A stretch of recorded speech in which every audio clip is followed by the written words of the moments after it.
Hey, you're listening to the Son of a Geek podcast. That's Geeks active making entertainment, high energy, high entertainment, high fidelity content. Son of a geek! Yeah, with one of your hosts, me. I always forget that you're gonna. I'm gonna just throw that in there whenever I want. Nice. But I'm Spen. Hello. Hi, Spen. And co-hosting with me today, he's weaker than a party of all white mages, and if his gaming habits were a dress code, they'd be casual. It's Zio. How's it going, Zio? Is that the thing you wouldn't tell me? Yep. Today on the podcast, we're talking games that have left an impact. And my God, this was surprisingly hard to narrow things down. It was. It was to a list super for hard. a podcast. I know. Today's podcast might be 3 hours, everybody. Oh my God. Yeah, and that would be like the short version of it if we wanted things to go the right way. Right. But no, we'll tone it down for you, we promise. I couldn't believe it. Like, you came up with this topic, and it just... My mind was racing of all these fantastic games.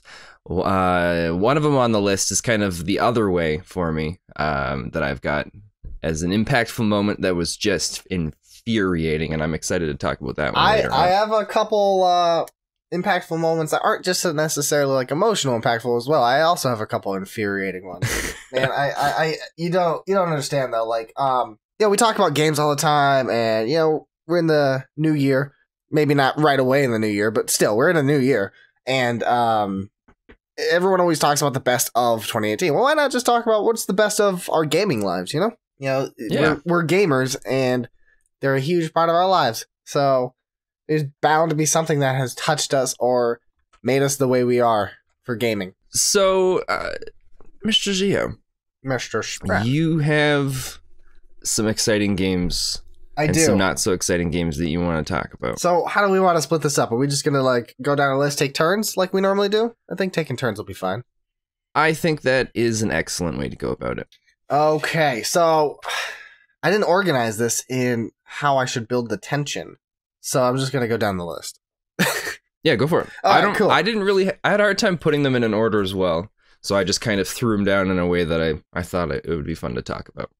Who knows? I doubt we'll get through all this. Maybe we'll do a part 2 later on. Maybe, yeah. But okay, so I'm going to start strong then, because it's the first thing that I come to when I think about impactful moments in gaming. The first one that comes to mind is always The Last of Us. When I'm telling somebody this game hit me in the feels, it was The Last of Us. This has a roller coaster of ups and downs throughout the entire game. And spoiler warning for everybody, we're going to talk in depth about our games. So, no! I still haven't beaten that game, and we've been talking about it since. Oh no! Come on, podcast Spen. 1. Come on, Spen. Why? Now I can't talk about it. Oh no! I ruined it for you. Oh man! Why would you do this? How far are you? I don't want to say. It's embarrassing. Please tell me. Who's in your party? I haven't played it since the first podcast that we've done. Oh my gosh. So I'm still fairly early on. Well, I'm sorry, everybody. I can't talk about The Last of Us now, so No. Make sure you comment and tell Spen to hurry up and play the game and hate him for not finishing it. There's so many games. But it's The Last of Us. Like, if any, there's always a game like that represents a console generation. And this is one of those. This represents the pinnacle of the PS3. I know. And I'm really enjoying it. It's clearly you're enjoying it so much that you're just taking every little second in, huh? I know. Well, it's tough because we did the first podcast, and then a little bit later I moved, and then just tons of things have come up along the way with new games and new things and new projects that we've been working on. And Next to Nothing plug. Yep. Watch Next to Nothing. All right, I guess I'll move on past that. Well, even is though there that's a way you can talk about it where you reference parts but don't give them away? Oh man, I have to think about this it. Challenging so for you? You give me yours first, and then I'll think about mine. Okay. Well, sorry, Zio. My first game is Mass Effect. Okay. This is a game that oh man, there's so many things throughout the whole series where you're making tough decisions that change the course of the game itself. Minus the very last one. That right.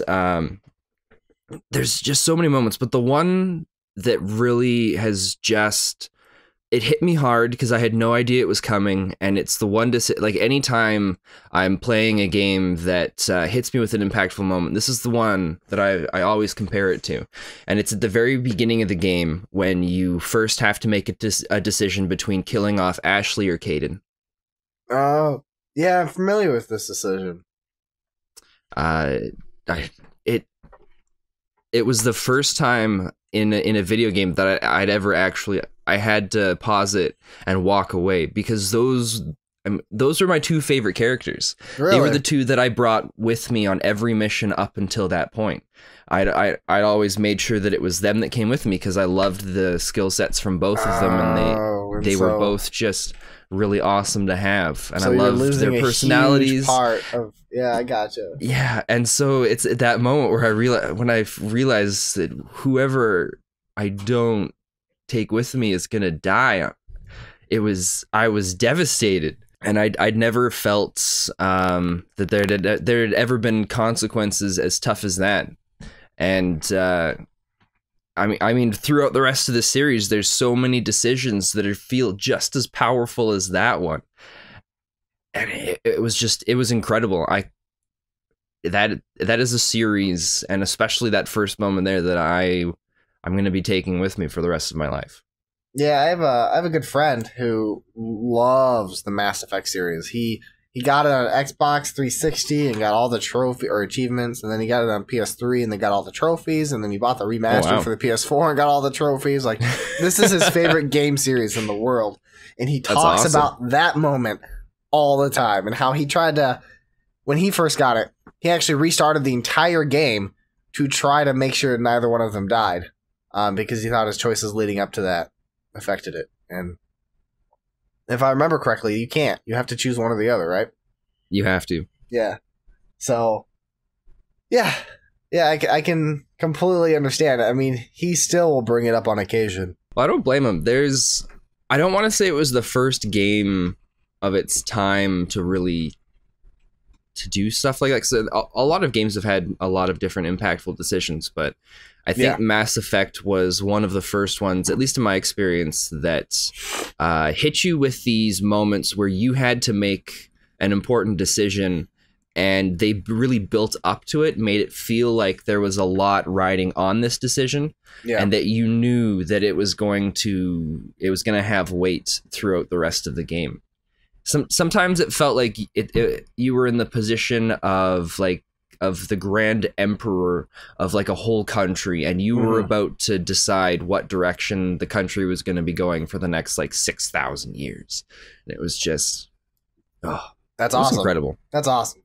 I should have checked. Have you played Mass Effect? I have. I own the trilogy on the PS3, but okay, sweet. I haven't not as big into the Mass Effects. We've talked about this before, and I can be hated for it. While I appreciate them and they were fun games, to me, the story didn't hit me as hard, just because when you have games that have so much immersive dialogue, like the Mass Effect series or the the Elder Scrolls series, games like that, I like to get behind a character that's already pre-made, and you can kind of customize Commander Shepard. And it was harder for me to relate because it almost felt like the acting seemed ingenuine. Because they have to spout out so many dialogue lines, and then certain animations are a little looser. I don't know. It's weird for me. It's a weird thing. For some reason, I just don't get as immersed into those types of games as other people do. While I appreciate them and I loved how in depth they go, it's easier for me to get immersed behind a character where a story is set out for them already, as opposed to choose your own destiny. It's weird. It's a weird thing. I can't explain it very well. They don't touch me the same way. There is a lot of dialogue in the game, and it's a game that really requires a lot of time and investment to sit down and really immerse yourself in it in a way that pulls you into the game, where you want more and you can't stop. And it's not a series for everybody, just because of I mean, one being the massive time commitment, and two with what you were saying there with just there are a lot of moments where it does feel really dialogue heavy. That's fair. I mean, it's everyone to each their own, and like I enjoyed the game. I thought they were fun to play. And I thought the stories were decent. It's just a personal taste for me that it's easier for me to get behind a predetermined character and then watch their story arc as opposed to creating the story arc for them, which is weird because I really like D&D. So, well, maybe what helped for me is when I first got the game, I think I spent, I want to say it was a good like half an hour slowly customizing him and trying to make him look as close to me as possible. See, I hate making characters look like me. It's not, I mean, I do it still because, you know, everyone does, but I hate making characters look like me. I don't want it to be my story. I want to follow someone else's story. No, see, and I'm much more on that mindset now within the last 4 or 5 years. That's how it's kind of shifted for me. Because it's almost nicer being able to follow someone else's story. Just for the fact that it allows the character to be built more into the game, and the story right can kind of pull you in different directions. That if you are able to make your own custom character, then it's usually thrown in a way where you have no idea what's going on at the beginning, or you're introduced as if someone lost amnesia or is brand new to something and has no idea what's going on. But when it's a character that's kind of pre-set up and pre-established into the world, then it's a lot easier to for the developers, I think, to kind of, I mean, incorporate them into the story in a way that just makes it feel more memorable. Yeah, because these characters have a history in the game that they're already in, you know, and you're right, that makes a lot of sense, because when you create a character, they often have amnesia, or they're brand new, or like, you're the chosen one, or whatever kind of garbage you want to throw at them. It's got to be established in a way where the character can be introduced. Yeah, at that moment. In something that doesn't seem silly. And that would make sense why I do like D&D and less of those. Because when I go into making a D&D character, I create a rich backstory for this character, so they have a pre-established personality to run with. And then you watch them grow as you play the sessions. So maybe I should try another game and then kind of like just make my own backstory for these characters or something, and it might help me get involved a little more. That way I can make choices for them and feel like I'm growing this type of character. Yeah, I mean, it's definitely a lot of fun to do, but it also kind of sucks when you think you've established this really nice backstory for the character, and then you find out in the game where it's like, oh, this doesn't fit anymore because these X events are happening, and it's like, who is my character now? I don't know what's happening. I'm having an existential crisis. And then you pause the game forever, and that guy goes into a coma. Yeah, pretty much. Okay, I think I have a way to explain it. Okay, good luck. Okay, so if I tread dangerous territory, interrupt me. So, okay, you follow Ellie and Joel, okay? Yeah. There is a very, like, this whole game, up and down moments. Like, there's fantastic moments that just make you go, man. And then there's other moments that make you go, man. But there's one, like, kind of in the middle of the game. You meet these two characters, and this isn't a spoiler, but they're brothers. And Joel and Ellie mesh so well with these brothers. And, like, you love this. You love the interactions. You love this gameplay. It was easily my favorite part in this game. And there's one specific moment that happens when they're all together, and it stuns you. Like, it's so jaw-dropping. And, like, then it just, like, okay, we're moving on now. Let's go. And, like, you just don't know how to process what happens, and you're just forced to move on anyways. So it's just really good. I don't know, like, when you see it, you're gonna recognize, you'll know the moment exactly when it happens, what I'm talking about. And okay, I'm kind of excited for this. You really have to play it, because, like, I wish I could talk more in depth about this, because it's seriously this, like, when I think of The Last of Us, there's like 4 or 5 moments in this game that trigger. And this is one of them. And this is the center of all of those moments. So, I wish I could talk about it. But, Sorry, play Zio. it. Play it. We'll come back to this conversation one day. We will. You know what? Every podcast, until I finish that game, I'll give you an update on how far I'm making it through it. Okay, sounds good. And that'll give me incentive to continue with it as well.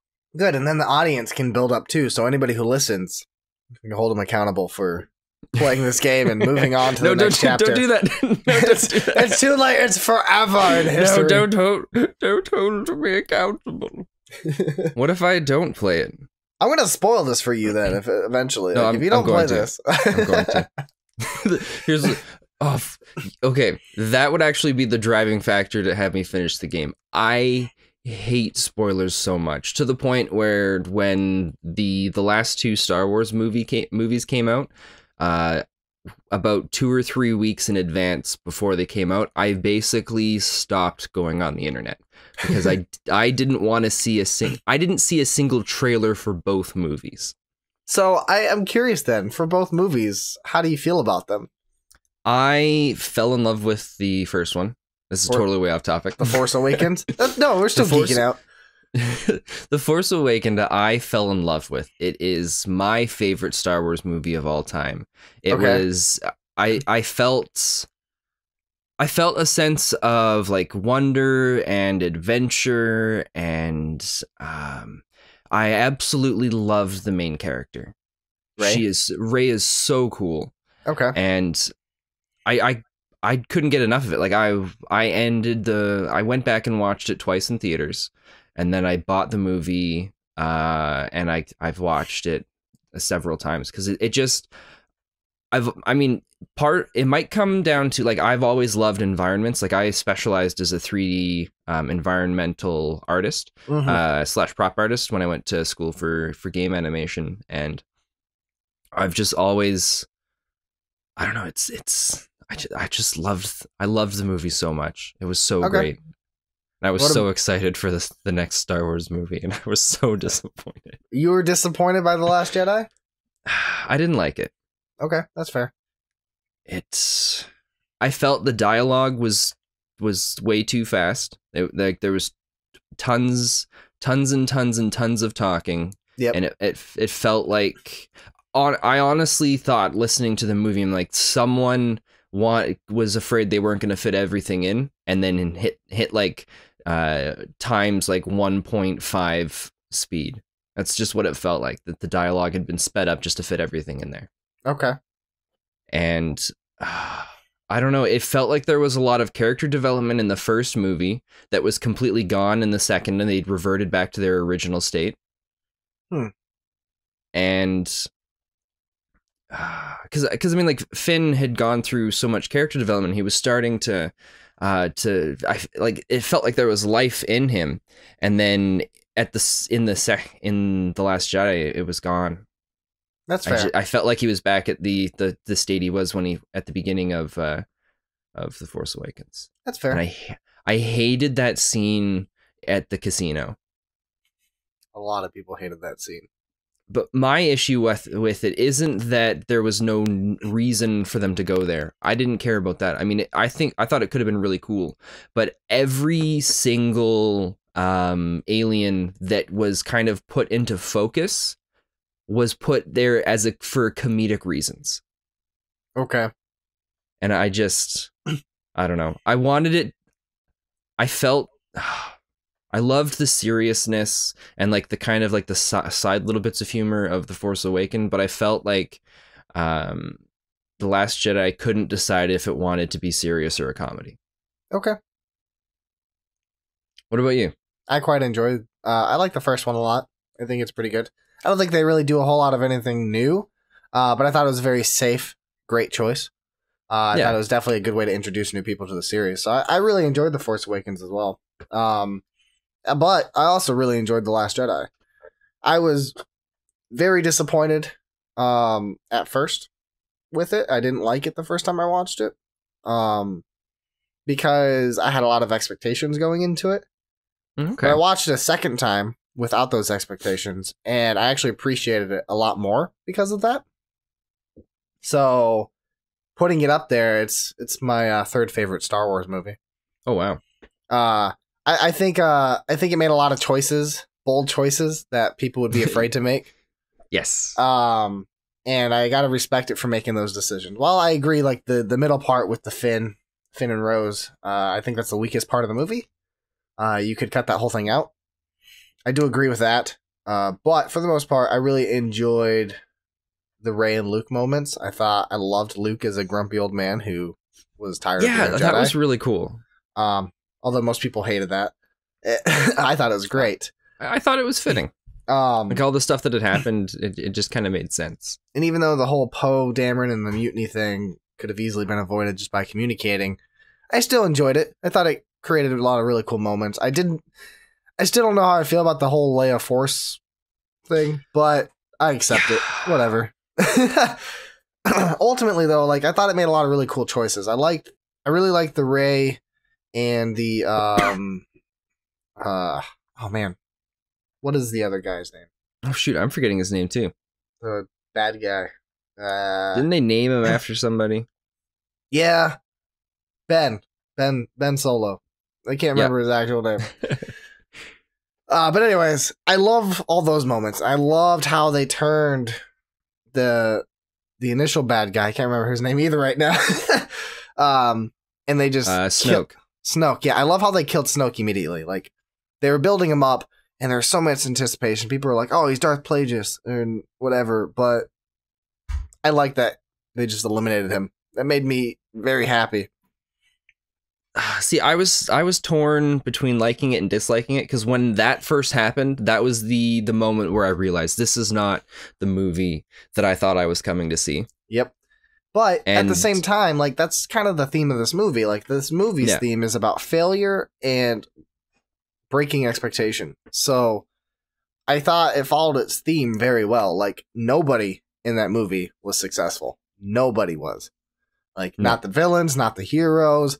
Nobody had a successful mission. There was always something that made them regret their decision. And it shattered every expectation going into it, which I was okay with. I liked the fact that Rey came from nobody. I didn't want her parents to be somebody special. Yeah, no, that was cool. I thought that was great. And I hope they keep that. And I hope they don't retcon it or whatever, because The Last Jedi is a very divisive film. Yes. And I often make this comparison. People don't realize or pay attention, but the Empire Strikes Back is often regarded as the best Star Wars movie. And when it first came out, wasn't it like reviled? It was extremely divisive. People hated that movie when it first came out, and now people love it. So I think as time goes, The Last Jedi might grow better. People might become more accustomed to it. Anyways, let's get back on topic. Before we do that, I still plan on watching it a second time. I still don't feel.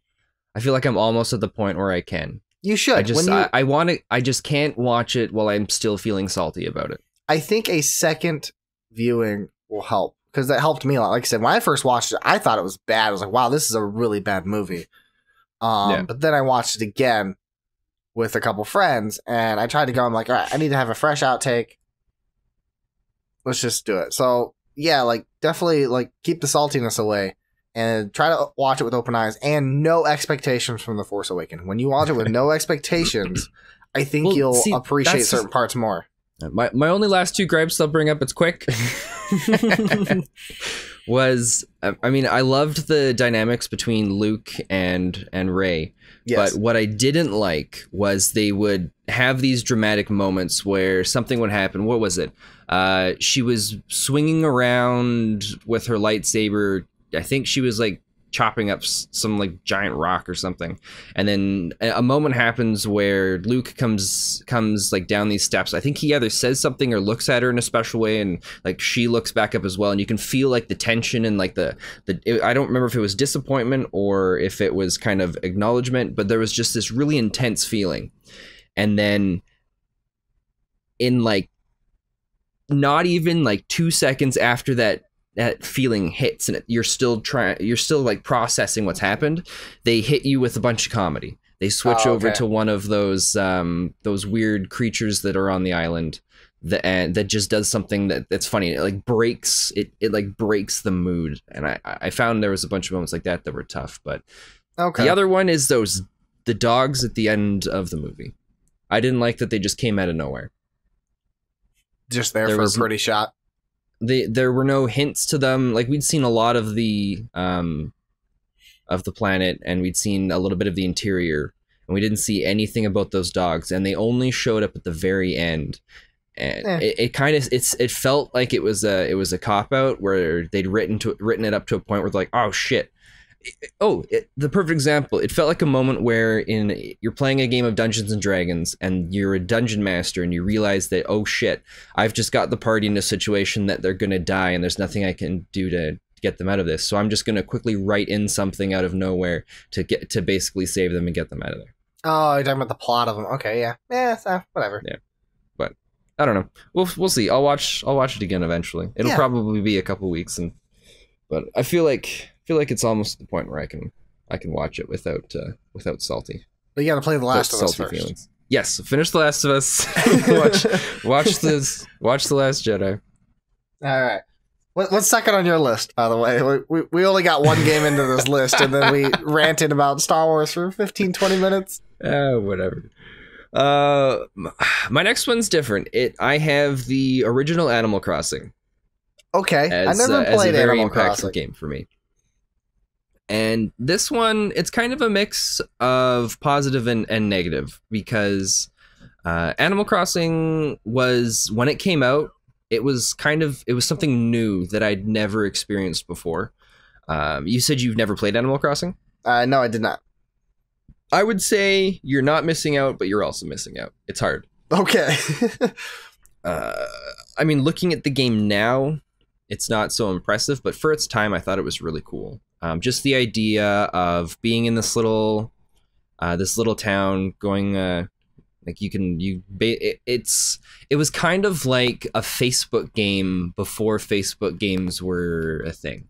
Okay. Where every day you log into the game and you've got your different townspeople that you can go and do different fetch quests for. Pick up a bunch of stuff that you can try and sell and slowly work off your debt, so that as soon as you work off your debt, the guy automatically expands your house for you so that you're back in debt again. There's all these different things. But the reason why the game I found so impactful was there's a character called Rossetti. Okay. And anytime you shut off the game without saving, Rossetti would come. And he would talk to you at the beginning of the game, and he would lecture you about the bad habit of not saving before you quit the game. What? And every time this happened, the lecture would get a little more aggressive from him, and the lecture would last a little longer. There was and this keeps going on and on and on. There was actually one, and the reason I think this is so tough is because I always had like a certain time limit for playing video games. So if I went over it, my parents would come in and they'd be like, all right, you're past your time, hit the power button, which was really good because it made me realize, all right, there's consequences for not listening and not paying attention. But it sucked for Animal Crossing because then I had to deal with Rossetti, and Rossetti would last so long that sometimes it felt like it would take like half an hour, which is obviously wouldn't be that long. But there was a point where he's like, fine, if that's how you're going to be, I'm wiping all of your data and I'm resetting your game. What? And then the screen goes black. What? And I'm so mad, so furious. I've got my controller up in the air. I'm about to throw it.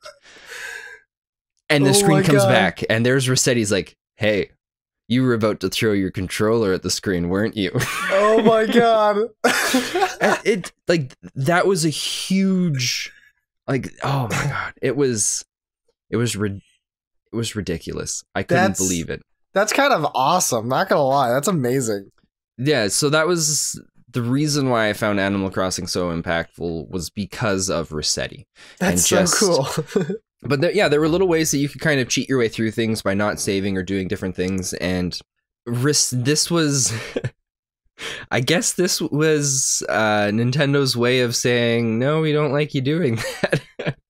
Yeah, and it worked. That's very clever. Like, instead of like the game developers like preventing this cheat from happening or whatever because they found the bug, they just implemented this small little scene that grew and grew. Oh, and it grew. wasn't small. Like, there'd be times you'd be sitting there with like just lying back on the couch, just repeatedly smashing the A button, which felt like it went on forever. They were not just short moments, and if they were, they managed to really make it feel like it lasted. Well, forever. I meant small enough for them to make easily enough, because I imagine that's creating this scene probably wouldn't have been too hard. Well, no, because you start up the game, and when you start up the game, when you open up the game, you just immediately walk out of your house, and you're in kind of the small little overworld area. Oh, okay. And if you stand still, nothing happens. But the second you can touch the stick to move any direction, that's when Rossetti pops up. What is Rossetti? I think he's like a little mole with a yellow hard hat. And he just kind of comes up out of the ground in front of you, and he's like, "Hey, what are you doing?" I'll have to find some stuff for Rossetti and send it to you, because I mean, looking back at it now, it's hilarious. But at the time when you have to deal with it, it is just a pain in the ass. That's great. Okay, so I guess the with ultimate that, video game film. I have to share my infuriating moments. Okay, go for it. So, like, Bloodborne. I loved Bloodborne. And I didn't think I was going to. Because I remember when they first talked about the game and they released it. Like, the Dark Souls games were fun. But I didn't care about them as much as other people did. I thought they were slow. And while the challenge rating was high, it was easy. Because it was find out the pattern. Block, attack, block, attack, block. It could have been challenging. But then, if you watched or paid close enough attention, it wasn't really that hard. Okay. However, Bloodborne, when I first saw it, I'm like, wow, this game looks bad. Graphically, it didn't look like there's a lot of clipping with animations going within other animations. I was like, wow, this just doesn't feel complete. But then I bought the game because my friend convinced me to. And I played it. They meant it just to play with them only, and it was going to be that type of game where I never played it by myself. I only played it with them. However, it was so much fun. And, like, mechanically, it was great. It was fast paced. I love it. You had to play based off of like reaction timing, and I used to play, Smash Bros. Pretty hardcore, and I went to local tournaments and stuff. So like it gave me that sense of feeling to where like it was very technical, and I could be fast and quick, and it was all about my timing, my button pressing, and I fell in love with this game, and I got really good at it. Then I got to the challenge dungeons, and there is one monster for some reason, or two monsters in that game that I had the hardest time with. And each one of them have their own little individual story, but I'm not a rager. I don't get mad at video games that often. The only things that ever make me mad are typically like broken mechanics or a game that is just not designed well, so it's not as enjoyable. Those are the things that would only ever make me mad. But I stopped playing them. But Bloodborne didn't have that problem. It was these monsters. One of them was a guard dog for old men. That was his name. And it was this giant fire dog. And I remember, this is when I traveled and I lived on the road. I'm in my hotel room playing this game. I'm mic'd up with my buddies. They're playing Bloodborne because I got so far ahead of them because I just wouldn't stop playing it. Yeah. And I'm just losing and losing and losing and losing and losing and losing and just kept going. Like this fight took me like 6 hours of constantly trying to beat it. I got so mad that I was screaming and kicking things. I actually got a noise complaint, and the hotel manager came to my room and asked me to calm down. Oh wow. This got under my skin so much just because like it was different from every monster I ever played against. So different. Like the way it moved, the way it did its attacks, it would lunge at you, but then it could hit you. It didn't matter when you did your dodging. Like the timing of the dodge didn't matter. And then I discovered you have to dodge into the attack. And then once you dodged into the attack, the fight became a little easier, and I also cheesed my way. There's a small little area where that guard dog can't get you. Oh, okay. And I would sit in that area. So I cheesed my way to beating this thing. But like that moment, my friends just laughed. They just laughed at me as I got more and more infuriated because they've never seen me get angry. Like every one of my friends get rage at some point, but like they've never seen me get this angry at a game. And I was losing my mind because it's hours into this game and I can't beat the stupid guard dog. And I wanted to platinum Bloodborne. Finally beat him. At the same time, that was one of the most relieving moments of my life. And then, a couple days later, I met the other one. Is it the plant one? Nope. What was it called? I want to say it was like a thundering beast. I don't remember. It was this hulking wolf, like werewolf style thing, but it had like these giant fists. So just say a slightly bigger werewolf, but like fists of, I don't know, like it had arms of a monster that should have been 5 times bigger than it. So it's armed like a gorilla almost. And it had lightning coming off of its body. This sounds awesome. And I was home at this point, so I got home and I start fighting this monster. And this monster also took me hours. But it just tripped me up because this was a slower monster. So like you change your playstyle based off the monster you're fighting. And this monster didn't move very fast. I'm like, okay, so I can be a little more aggressive. But then he had this punch. He had like a Donkey Kong punch. He'd wind up and he'd go for this punch.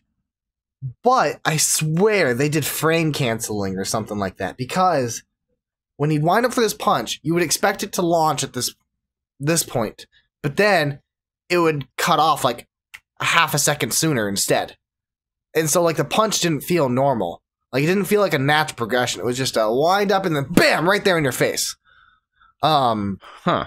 And it also, his fist extended slightly longer than you would ever expect it to. Like, I always tried to judge how far his fist went, and I was wrong every time. Like, it almost seemed like his fist just stretched to me.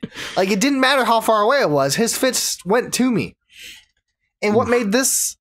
Like, this one didn't take me as long. It took me about 3 or 4 hours to beat him.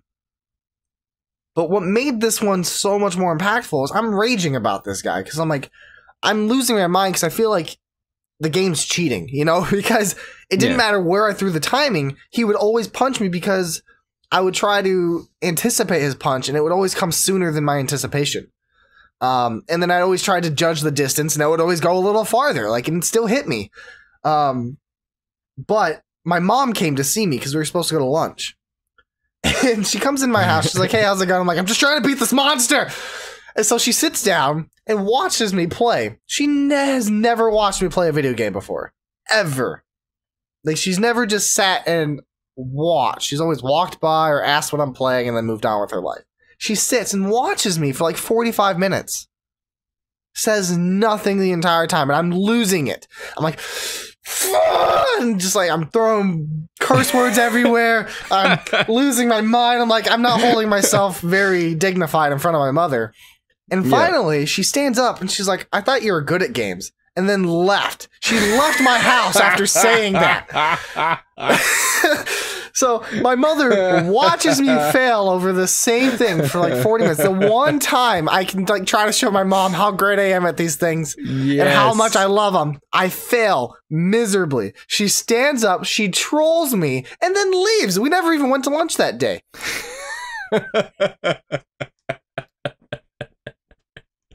Yes. Oh, that's amazing. Needless to say, I ended up platinuming Bloodborne. That's But those two moments will linger with me forever. Like, I love Bloodborne, and that game stands with me for a while, but like nothing in that game will linger in my memory as much as those two monsters. Wow. I'll try to look up the monster and I'll send it to you. Well, good on you for taking that time to actually try and beat it. I don't know if I would have. Well, I'm a very competitive person, and I refuse to lose. Like, I love making myself better. I'm like, I'm going to get better until I beat this. And so I'm the type of person who's like, even though I might get angry or upset, I'm going to continue until I beat it, and then I'll take a break. Because I don't want to take a break on failing. I want to take a break on a success, and then build up back and restore myself. Well, I'm proud of you.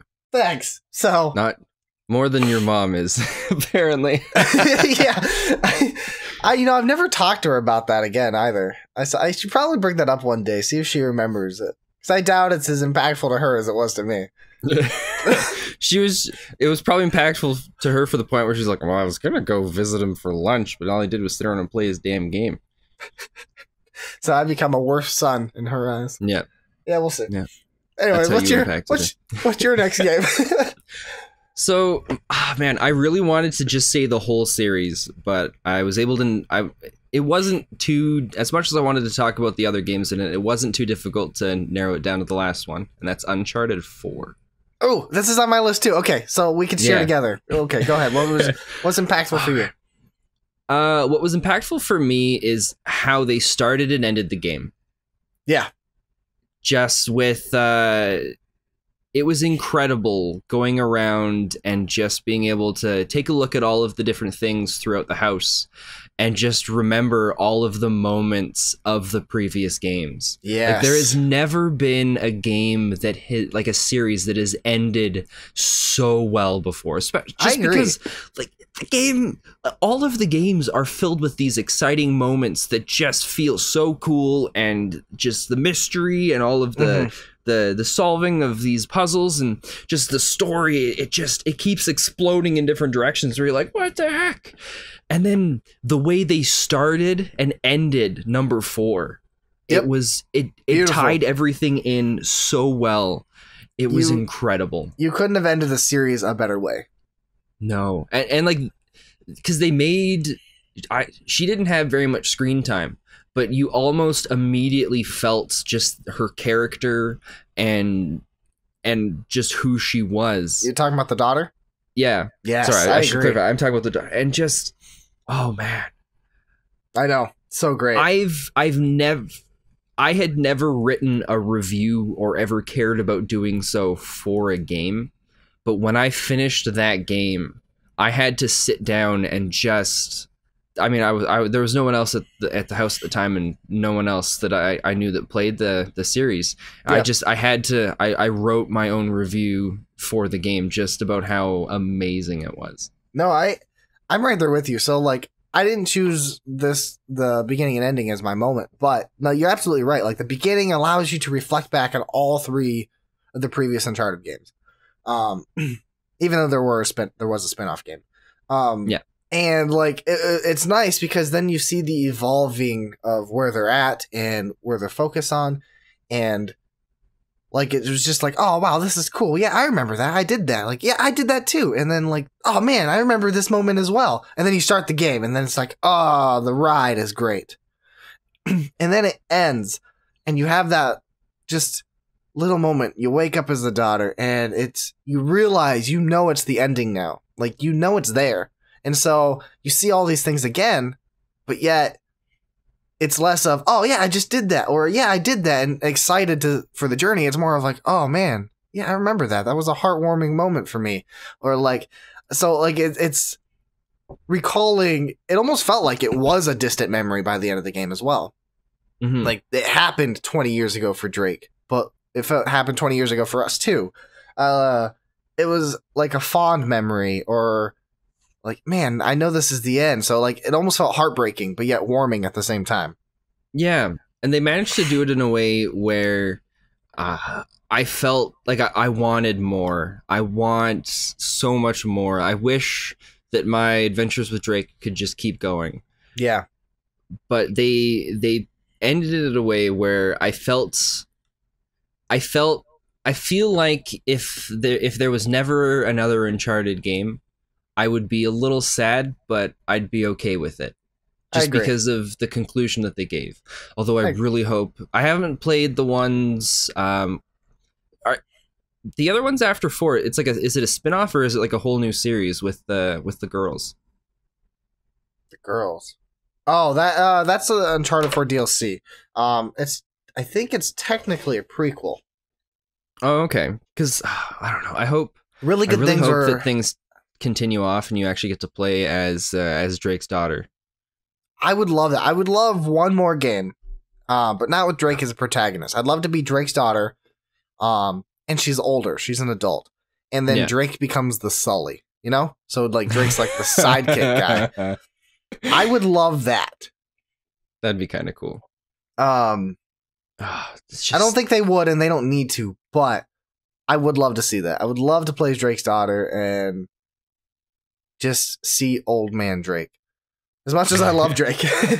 But no, yeah, the entire Uncharted series is so good. It's easily one of my favorite video game series of all time because I love the Indiana Jones movies, and this is definitely like Uncharted is kind of like a love letter to those movies.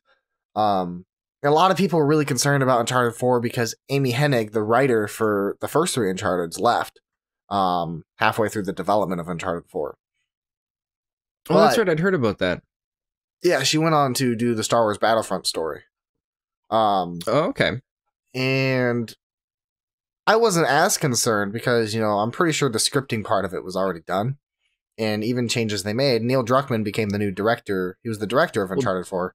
And people were concerned. Didn't he work on another one of the Uncharted games or other stuff similar he did to The it? Last of Us. So everyone thought like it was going to be too dark for Uncharted. But he worked on Uncharted 2. Yeah, that's what it was. So like Uncharted 2 is known as the best Uncharted game, and he was a head designer there and had one of the directors. So like he was a part of one of the best Uncharted games. So if anybody had the best knowledge to take over, it was him. So I had faith the entire time, and also my faith in Naughty Dog. I'm never going to lose faith in them. They've never produced a bad game. So, but my moment I actually specifically, can't think of one. I'm gonna do that. I'm gonna try and find a game that they made that was bad. Okay. But the moment that was impactful for me was after Drake abandons Elena, not really abandoned, but he leaves Elena, lies to her and stuff, and he goes to help his brother, and he gets to a point where he regrets it. He's fed up with his brother, but he's guilt-ridden, and then Elena shows up. And how the moments they have, like, you get to spend one scene with her, like, well, a scene as in a chapter, a playthrough with her. And that entire chapter was my favorite. Like, it was them talking about their relationship. It was them talking about how they need to communicate. And they're still working together, even though they're in a fight. It was just, for some reason, that chapter resonated with me. And it could be because I'm married and, I want that type of relationship with my wife. So, like, I could be pretty biased of my own personal experience. But, like, just that entire chapter was easily my favorite part. There's one moment where they're working together and they're fighting, though. And they fight and then they fall. And there's a moment where Elena falls on top of Drake. And in that moment, the forgiveness happened, almost. Like, you felt it there. And that's when they felt like themselves again. And the interplay right at that moment resonates with me. Like, I still think about that moment for some reason. It's only that moment. Like, when I think Uncharted 4, that's the first one that comes to my mind. I need to play this game again. Uncharted, like, at first, when I first played it, I'm like, I don't know. Uncharted 4 is great. I don't know if it's better than 2. But now, when I'm talking about it with you, it's easily the best one. It's the best Uncharted. I think so, too. So, yeah, I need to play this game again. Yeah, because there was even stuff with his brother where there were moments, like, it had me kind of torn between thinking, was his brother actually good or was he bad? What was he doing? Right. Yep. What was his thoughts? Because there were so many moments that it was just played with emotions. And that goes to the voice actors. Nolan North, fantastic voice actor. Love him as Drake. And then Troy Baker. He's one of the best voice actors of our generation right now. Like, he's phenomenal. He's all over the board of success. I think he's great. So, like, those two interplay together, and they sold me because I was really concerned. I was like, I don't know if I like Drake having a brother. I don't know if I was going to enjoy this, but I really enjoyed their interplay. Like, it was great. It was magical. All right. Also, I tried looking up games by Naughty Dog, and anything before Crash Bandicoot, I don't even know what it is, so I can't say. So they did the Crash series and Uncharted and Last of Us. They make masterpieces, man. Oh, so do you want to go next, or do you want me to come up with All right, we'll hit us with another one. Okay, so one of my favorite game series is the Infamous series, made by Sucker Punch. They also did the Sly Cooper series. And See, I played the first one. I haven't played this. I never had a desire to play the second. It's on my to play list. I even own it, and it's on my shelf. But so they have 3 Infamous games. They have Infamous the third 2. one? and then Infamous Second Son. Okay, I haven't played the second or Second Son then. Okay, so Infamous 1, I would say probably has the best narrative. Okay. And then Infamous 2, I would say is probably the best mechanically. Okay, Second also, Son I'm not concerned is- about spoilers with these because I don't know if I'll even play them. Okay, so Infamous 1 is what I'm going to talk about the most. That game, I love that game. I love superheroes, Yes. big fan. When Infamous came out, it was more of a grounded superhero in the DC universe, which was really cool.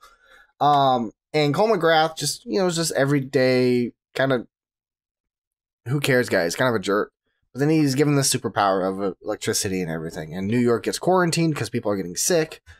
And, you get to choose if you want to be a villain or a good guy. And I think they balance those choices really, really well. Mm-hmm. And one moment that specifically resonates with me, there's a couple in there, and I think they're very close together, so I'm going to count them as one. Kessler is the main villain, and he gives you a choice to save your girlfriend or 7 doctors that could help the city. And it's a good and evil choice. Because, you're going to make a selfish choice or an unselfish choice. Do you want to save the love of your life, who you've been having relationship problems with, and you want to try to rebuild that relationship? Or do you want to save these random people you don't know, but you want to help the city? And it's funny because Trish, she doesn't, the entire game, she's helping the city. She's doing things to help the city. So you make all these good choices to impress her and you build your relationship with her and it actually gets better. But when you're evil, you can blow her off or whatever. So I followed the good path for my first choice, first playthrough of this game. And having to choose between her or these doctors was super hard. And I remember, if you choose her and you save her, you lose her at the same time because she's so disappointed that you wouldn't choose the doctors to help the city, and she leaves you. Wow. And then that's kind of the end of her character arc right there. But if you save the doctors, you then lose her. You get a small heartwarming moment with her, and then her life ends. Oh wow. And it was Kessler at the same time, around the same time, you find out Kessler is actually you from the future. Oh, that's right. Who comes back to groom you to be a hero because he made the wrong decisions leading up to the end of the world. And so I forgot about that. Yeah, so Kessler is basically you who made all the selfish decisions. He ran away with his wife, Trish, and they had a daughter, and then he ends up losing them, and he's so regretful of his actions because she was disappointed in how he acted. And he creates a time machine to go back in time, and he becomes the villain to torment you as the hero, to groom you to be the most ideal hero. It's so fucked up. Yeah. It's incredibly messed up. I can't believe it. So I mean, I enjoyed the game, but I never felt it as impactful.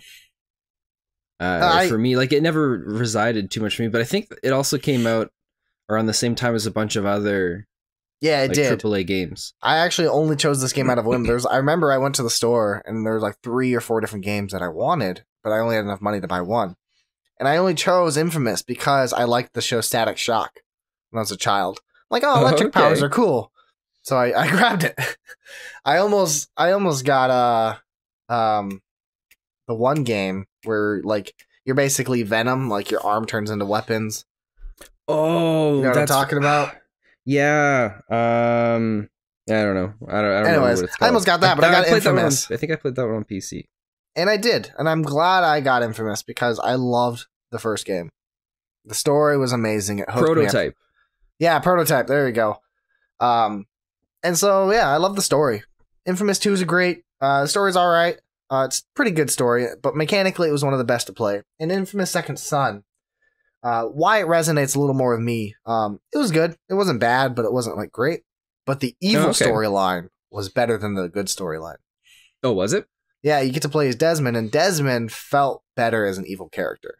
And there's this moment, it's at the end of the game, so you're with your brother the entire time, and your brother ends up dying.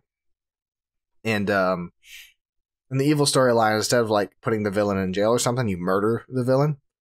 And at the end of the game, you go back he's a Native American. He goes back to his reservation, And in the good story, when he goes back, they accept him. They put a billboard up of his brother and everything. But in the bad story, because he's evil in all the decisions he made to bring harm to the city of Seattle, his grandma abandons him. Like, she, immediately after the brother died, he comes to her to be consoled and to grieve with her. And she shuts the door in his face and says that he's not one of them anymore. And okay. He turns around, he gets angry, and then he blows up the building. Oh, wow.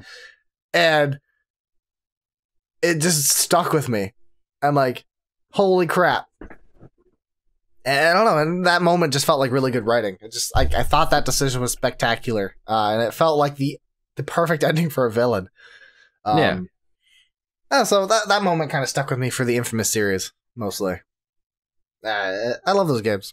I kind of hope they would make another one, but they're making a Ninja Samurai game now. Is that Neo? No. Or is that game already out?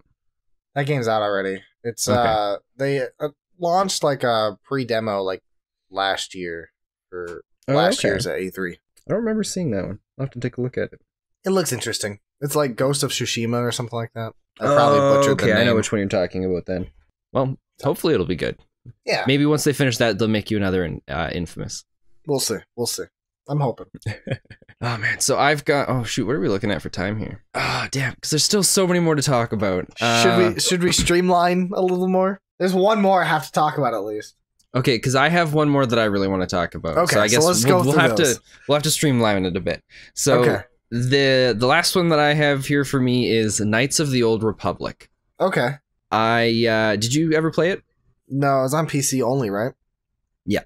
Yeah, I've never owned a PC up until last year. Oh, wow. I feel bad for you. I find...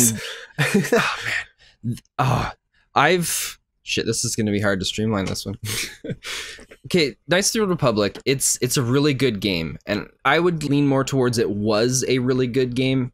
This is like a critically acclaimed game over the internet. And if you talk any sort of smack about it, the internet hates you. Yep. And I've experienced that a couple times. People asking to recommend a game, and I'm like, hey, I would like, or people say like, yeah, you should play Knights of the Republic. I'm like, yeah, it's really good. Its mechanics haven't aged well. It's not as comfortable to move around and play, but it's still a great game. But I assume you're not going to play this game then. No. Okay, so Knights of the Old Republic, you start out again with this whole the amnesia topic. Yep. Where you get to make your own character. You come into this world not knowing who you are or why you're here. Your ship's about to crash and explode or something like that. So you go through all these different things, trying to like find out who you are. You eventually make it to the Jedi Conclave. You go through all these stuff. Like this is another one where you can choose evil and good. I played good the first time I went through it, so I went through and eventually made it to the Jedi Conclave, became a Jedi, went through all these things. You're going around trying to stop one of the Sith Lords. I think it's Darth Revan. Only to find out at the end of the game that you're actually Darth Revan. Oh, wow. So you go through this whole entire game not knowing who you are, trying to stop this evil Sith Lord, only to... and there's like so many little subtle hints throughout the way. I was completely oblivious. I had no idea. Only at the very end to realize, like, holy shit, they're right. Like, I am Darth Revan, the evil Sith Lord. Because something happened, I don't remember what it was, to have you lose your memory. Yeah. So then you go through with all these things, and yeah, it was an incredible experience. Like, it is one of the greatest RPGs I ever played growing up. Like, I would have if it came out around the same time as Mass Effect, I think it would have far surpassed it. It was absolutely incredible, like the story and all of the places that you got to go to. So what happened after you found out you were the evil guy? You got to make a couple different choices about the galaxy or something like that. Or I think the game lasted a little bit longer, and you got to fight another Sith Lord. But yeah, that was the big impact for me. Is like you're you're going through this whole game, like, and it was like an absolutely fantastic story the whole way through. All the characters were amazing. Everything was awesome. Only to find out at the end, like, you're like, all right, I got to stop this evil dude. It's like, oh wait, I'm the evil dude. Damn, I gotta stop me. Yeah. What am I doing? It was, oh man, it was incredible. It was super. It was the first game that ever threw like a twist that I did not see coming. That completely changed my whole perspective on the game. Okay. Yeah, that's the streamlined version. Okay. I'll streamline mine too. Okay. So I'm about to go super cliche now. And my favorite game in the world is Final Fantasy VII. Yeah, I knew that was coming. Yep, this game naturally has an impact on me because, you know, it's a game I grew up with. I've played this game, I think I've beaten this game easily 15 or 16 times. And I got it when I was a child. I got it when I was like 7 or 8 years old. And it was my very first PlayStation game in the world, so I played it. It'll be the only version of Final Fantasy VII that you own as well. Shut up. That's not true. The remake is coming. Yeah, okay. But I remember, like, this is the first game that touched my emotions. Because I'm a kid. You know, I didn't care. I played this game. And I gotta agree with you. The game hasn't aged well. They look like polygon monsters. But you forget about the polygons when you get sucked into the story. And as a child, I'm like, this is so cool. This felt mature. And it made me feel like an adult, you know? Because I got to, like, live with these adult characters. And my main party was Cloud, Tifa, and Aerith at the very beginning.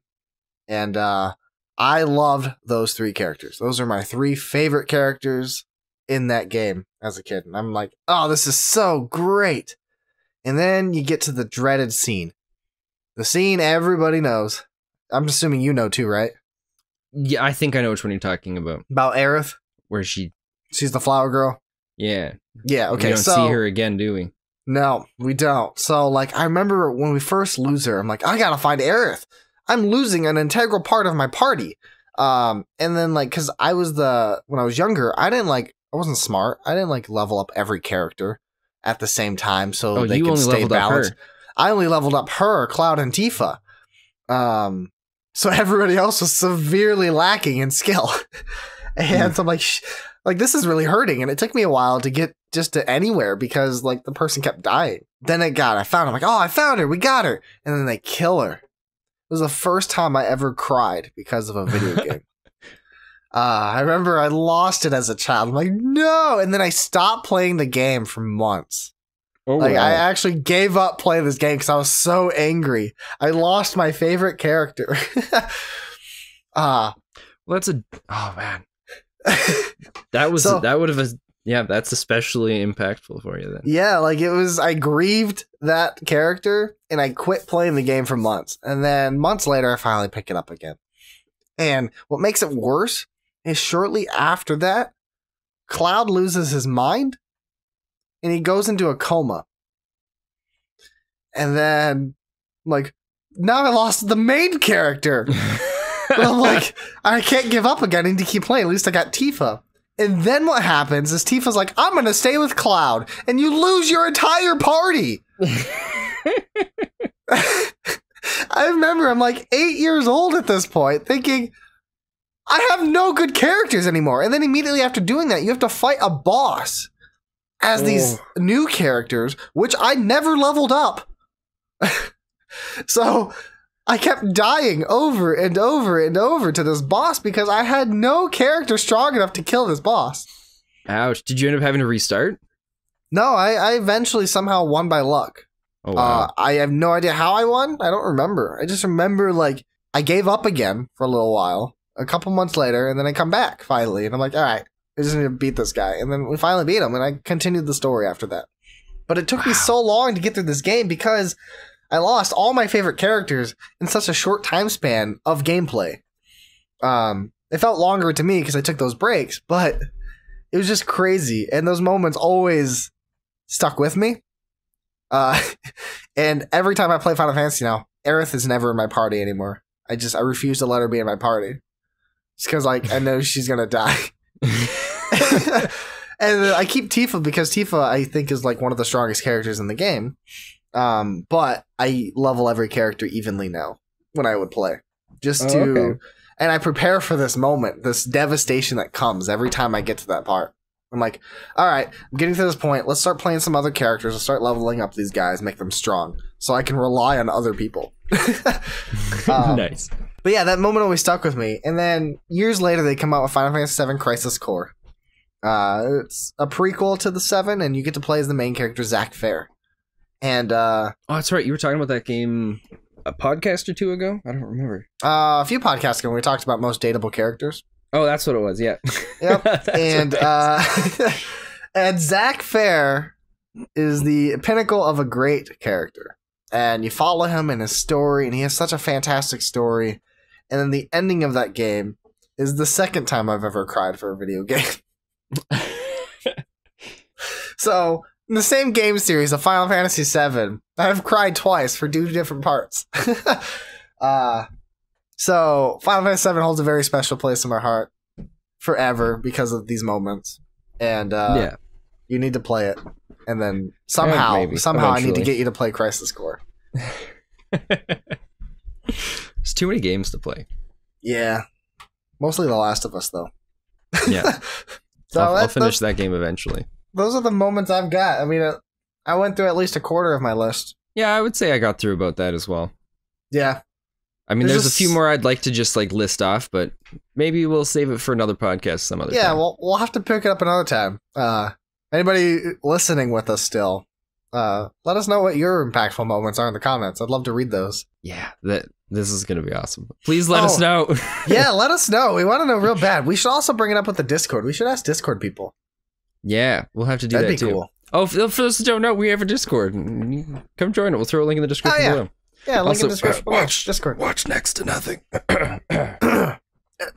Next to Nothing. It's a show. It's a show we make. Yeah, and it's not that there's nothing there. But there's next to nothing. There isn't nothing, but there is. But it's just next to nothing. Yeah.